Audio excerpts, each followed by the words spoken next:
السلام علیکم دوستو، welcome back to our channel. اگر آپ MS ٹیٹ کی بہترین تیاری کرنا چاہتے ہیں تو ویڈیو کو لائک، شیئر اور سبسکرائب ضرور کریں۔ آج ہم مکمل نوٹس کو آسان الفاظ میں سمجھیں گے بغیر کسی پوائنٹ کو چھوڑے۔ تو چلیے شروع کرتے ہیں۔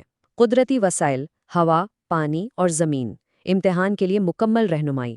نوٹس، یہ موضوع سائنس سیکشن کی بالکل بنیاد ہے اور اسے سمجھ کر آپ آسانی سے اچھے نمبر حاصل کر سکتے ہیں۔